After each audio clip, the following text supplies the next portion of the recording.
जय हिंद दोस्तों। कश्मीर में इलेक्शंस को रोकने के लिए काफी आतंकवादी गतिविधियों का सहारा लिया जा रहा था, लेकिन मोदी जी और शाह के पैंतरों के चलते अब कश्मीर में बहुत ही पीसफुली इलेक्शंस हो रहे हैं। और इन सब चीजों को देखकर आज सारे मुस्लिम ममालिक का कह रहे हैं कि हमें कश्मीर में निवेश करना चाहिए।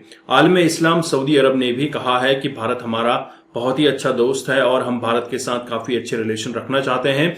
और डेफिनेटली जो कि इस्लामिक कंट्रीज हैं, जिसमें टर्की हो गया और यूएई, इसके अलावा सऊदी अरब, ये सब अब बड़ी संख्या में निवेश करने के लिए कश्मीर आ रहे हैं। इसी के ऊपर ये पाकिस्तानी रिएक्शन वीडियो है, आप इसे एंड तक जरूर देखिएगा। रिसेंटली सऊदीया के एम्बेसडर जो कि इंडिया के लिए अपॉइंट हैं, उन्होंने बड़ी स्टेटमेंट दी है जिसमें उन्होंने ये बोला है कि इंडिया इज आवर फ्रेंड और हम चाहते हैं कि इन फ्यूचर इंडिया के साथ हाई लेवल रिलेशन बिल्ड किए जाएं। वक्त था कि सऊदी प्रिंस जो है वो यहाँ पे आके कहता था कि मिस्टर प्रेसिडेंट, मैं पाकिस्तानी सफीर हूँ आपका सऊदी अरब में, ठीक है ना। और आज वो आपसे मिलने का रवादार नहीं। मतलब अच्छे मुसलमान होने की क्या कैटेगरीज हैं? अच्छे मुसलमान जो सऊदी अरब में अब जो नया लॉ सेट हुआ है, वहाँ सलमान खान बन गया है। जिन गलियों में मेरे नबी के पाँव मुबारक लगे हुए थे, वहाँ नंगे डांस हो रहे हैं।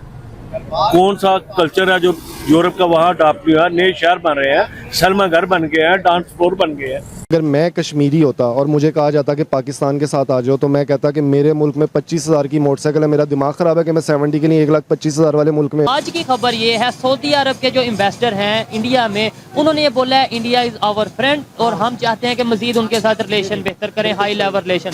हम क्यों नहीं करें? हमारे होने तो चाहिए, हमारे और फैक्टर्स हैं, ठीक है। तो उसमें हमारा, जब हम कह देते हैं कि हमारी इस्टेब्लिशमेंट की वजह से हमारे कुछ उनका भी रोजी रोटी लगी हुई है, ठीक है, तो होने तो चाहिए। बड़ी इकॉनमी है, बड़ी मार्केट है, उसकी वजह से हमें बड़ा एज मिलेगा, ठीक है। नंबर पे नेबर भी है।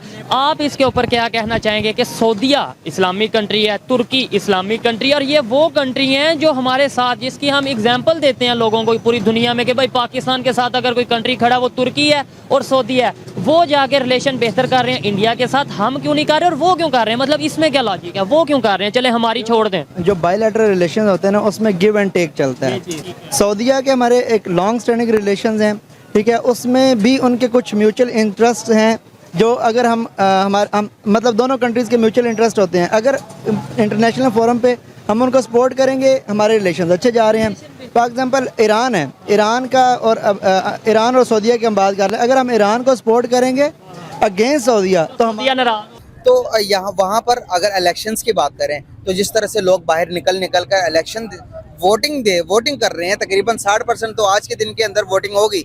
अगर फॉर एग्जांपल के वोटिंग अगर हो जाती है, 100% लोग बाहर निकल कर कश्मीरी वोट करते हैं मोदी के हक में या इंडिया के हक में, किसी भी जो वहाँ पर पार्टीज उनको सिलेक्शन कर लेते हैं, तो यूएन के अंदर तो ये बात बात प्रूफ हो जाएगी कि जो कश्मीरी है वो इंडिया के साथ रहना चाहते हैं। और हम क्या करेंगे फिर? आप यूएनओ की बात कर रहे हैं, आप ला इलाहा की बात क्यों नहीं करते? हमारा और उनका जो रिश्ता है, आप यहाँ जो अपने मजहबी फ़राइज़ सारे अंजाम दे सकते हैं, उन लोगों को पूछें जिनको नमाज नहीं पढ़ने दी जाती, उन लोगों को पूछें जिनको ईद की नमाज नहीं पढ़ने दी जाती। सर, क्या ये बात सऊदीया को नजर नहीं आती? ये बात मिडिल ईस्ट को नजर नहीं आती? ये बात दूसरी मुस्लिम उम्मा को नजर नहीं आती? हमें फ़लस्तीन नजर नहीं आता? अगर मुसलमान को दर्द इतना हमारे अंदर है, तो हमने मुसलमानों को क्यों नहीं इधर शिफ्ट करते, लैंड को रहने देते हैं? आप वो हमारी नज़र में अच्छे मुसलमान, दुनिया की नज़र में वो अच्छे मुसलमान नहीं है। मतलब अच्छे मुसलमान होने की क्या कैटेगरीज हैं? अच्छे मुसलमान जो सऊदी अरब में अब जो नया लॉ सेट हुआ है, वहाँ सलमान खान बन गया है। जिन गलियों में मेरे नबी के पाँव मुबारक लगे हुए थे, वहाँ नंगे डांस हो रहे हैं। कौन सा कल्चर है जो यूरोप का वहाँ अडॉप्ट हुआ? नए शहर बन रहे हैं, सलमा घर बन गए हैं, डांस फ्लोर बन गए हैं। बिल्कुल सही। सर, यही सेम क्वेश्चन आप आंसर देंगे, क्या इस्लाम इस चीज़ से मना करता है कि भाई यहाँ पर अगर कोई आपका ईमान इतना मजबूत होना चाहिए कि क्या सिनेमा हॉल बनेगा तो मेरे ईमान को खतरा, क्या मेरा ईमान कमज़ोर हो जाएगा? क्या अगर साथ ही कोई मस्जिद बनती है तो मैं मस्जिद जाना या सिनेमा हॉल जाऊँ, ये तो मेरी पर्सनल चॉइस है ना, मैं दोनों में से किस चीज़ को सिलेक्ट करूँ? आप यूरोप घूम के आए, क्या वहाँ पर जबर है? क्या आप मना करते हैं कि मस्जिद नहीं बननी चाहिए? यार, ये तो गोरों का मुल्क है। हमारे माइंडसेट ऐसे क्यों है? देखिए, ला इकराह फिद्दीन, दीन में कोई जबर नहीं है जी, और हम जबर की बात नहीं करते ना, जबर को सपोर्ट करते जी। लेकिन अगर आप देखें तो जो होली सिटीज़ ऑफ मक्का और मदीना है, उनके एक स्पेशल स्टेटस है। 1.5 अरब मुसलमान हैं जो वहाँ अकीदत रखते हैं। जो मजहबी अपना जो है हज जैसा और उम्रे जैसा पकीज़ा फरीज़ा जो है सर अंजाम देने के लिए वहाँ जाते हैं। और कॉन्सेप्ट ये है कि हमने जो गुनाह किए होते हैं उनकी बख्शिश हो जाती है, इसीलिए जब लोग जाते हैं तो वो कहते हैं मुझे माफ़ करना। नेबर कंट्री है इंडिया, जिससे कहा यह जाता था कि ये इसको नॉन मुस्लिम कंट्री सपोर्ट करते हैं, मुसलमानों के अगेंस्ट, इस्लाम के अगेंस्ट।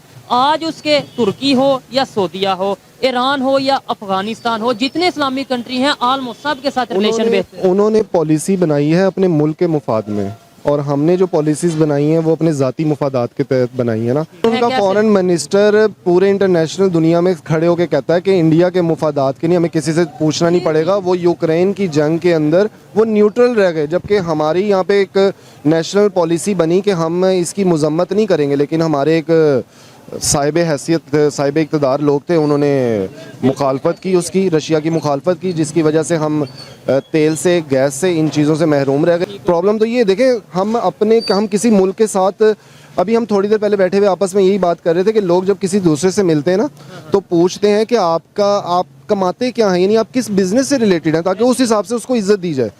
अगर आपके मुल्क के अंदर उस लेवल से बात की जाए, उस तरीके से बात की जाए, उसके एक वक्त था कि सऊदी प्रिंस जो है वो यहाँ पे आके कहता था कि मिस्टर प्रेसिडेंट मैं पाकिस्तानी सफ़ीर हूँ आपका सऊदी अरब में, ठीक है ना। और आज वो आपसे मिलने का रवादार नहीं है। आज सऊदीया के एम्बेसडर जो इंडिया में, उन्होंने बोला है कि इंडिया हमारा फ्रेंड है और हम चाहते हैं कि रिलेशन मजीद बेहतर किए जाए। देखिए, हर मुल्क जो है ना वो अपने मुफादात को देखेगा। सऊदीया देखेगा कि वहाँ पे 1.5 अरब की आबादी है, वो एक इंडस्ट्री मौजूद है, यानी उसका कंज्यूमर मौजूद है।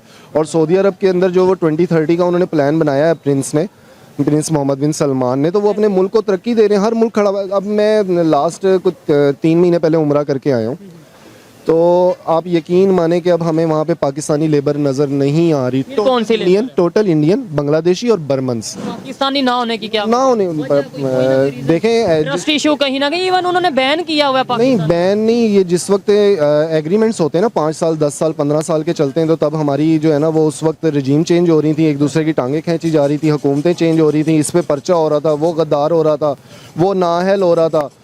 लेकिन कहीं तो किसी को तो काम करने दिया जाए। अंदर एक थोड़ी सी इशू ये नहीं है कि हमारे अंदर अवेयरनेस नहीं है, हमें 2-3 नारे बस बता दिए गए हैं, मतलब सिर्फ 2-3, कोई या तो कश्मीर का या मजहब का, ये 2-3 नारे, या फिर यहूदी हमारे खिलाफ हैं, पूरी दुनिया, हम एटॉमिक पावर है, पूरी दुनिया हमारे खिलाफ है। ये 3-4 बातें। मैं कश्मीरी, अगर मैं कश्मीरी होता और मुझे कहा जाता कि पाकिस्तान के साथ आ जाओ, तो मैं कहता कि मेरे मुल्क में 25,000 की मोटरसाइकिल है, मेरा दिमाग खराब है कि मैं 70 के लिए 1,25,000 वाले मुल्क में आऊँ। तो दोस्तों, आपने ये पाकिस्तानी रिएक्शन वीडियो देखा और आपको यहाँ पे आइडिया लग गया होगा कि पाकिस्तान की पब्लिक क्या सोचती है। दरअसल अगर कश्मीर में पीसफुली इलेक्शंस हो रहे हैं तो इसके पीछे भारत की सरकार है। भारत की सरकार के बड़े बड़े फैसले जो आज कश्मीर में इलेक्शंस करवा रहे हैं, 370 हटने के बाद जो कुछ भी कश्मीर में हो रहा है, जिस तरह से डेवलपमेंट कश्मीर के अंदर हो रहा है, आज पूरी दुनिया देख रही है। और दुनिया के बड़े बड़े देश आज कश्मीर के अंदर इन्वेस्टमेंट करने के बारे में सोच रहे हैं। वहीं सऊदी अरब के एम्बेसडर ने यह भी कहा है कि भारत हमारा काफी करीबी मित्र है और हम अपने मित्रों के साथ अच्छे रिलेशन रखना चाहते हैं। साथ ही साथ ये भी बात हुई है कि अब कश्मीर में टूरिज्म सेक्टर में काफी ज्यादा निवेश आएगा और यहाँ पर टर्की, ओमान, कतर, यूएई, जितने भी कंट्रीज हैं मुस्लिम ममालिक, सारा निवेश कर रहे हैं। इसके अलावा अमेरिका की भी स्पेशल इन्वेस्टमेंट कश्मीर के अंदर हो रही है। दोस्तों, इससे कश्मीर का डेवलपमेंट होगा, कश्मीर के लोगों को राहत मिलेगी। जो लोग कल तक पत्थर पकड़कर आर्मी को पत्थर मारा करते थे, आज उनके हाथों में नौकरियां होंगी, उनके हाथों में अपने भविष्य होगा। तो ऐसे में क्यों वो लोग पाकिस्तान जाना चाहेंगे?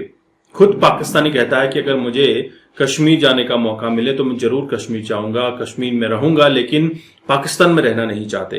पाकिस्तान की स्थिति ये हो चुकी है कि आज पाकिस्तानी अपना घर परिवार सब कुछ छोड़कर दूसरे देश में शिफ्ट होना चाहता है।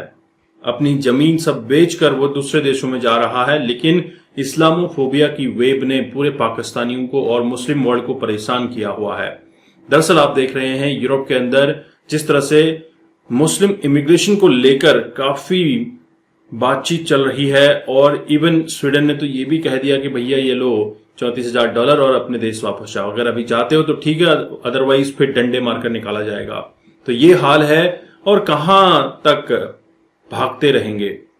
उधर देखा आपने अफगानिस्तान काफी अच्छा तरक्की कर रहा है, अफगानिस्तान में डेवलपमेंट हो रहे हैं, इंफ्रास्ट्रक्चर डेवलप हो रहा है, लेकिन एक अच्छा खासा मुल्क जो डेवलप हो चुका था, जिसकी इकोनॉमी काफी अच्छी हो चुकी थी, बांग्लादेश आज इस दहाने पर पहुंच चुका है कि दुनिया में वो भी कटोरा लेकर अपने भाई पाकिस्तान की तरफ निकल पड़ा है। दोस्तों, आपके क्या विचार हैं? आप अपने विचार कमेंट में जरूर रखिएगा। चैनल पर नए हैं, चैनल को सब्सक्राइब करें। हम आपको मिलते हैं अगले वीडियो में, तब तक अपना ध्यान रखिए। जय हिंद, जय भारत, जय श्री राम।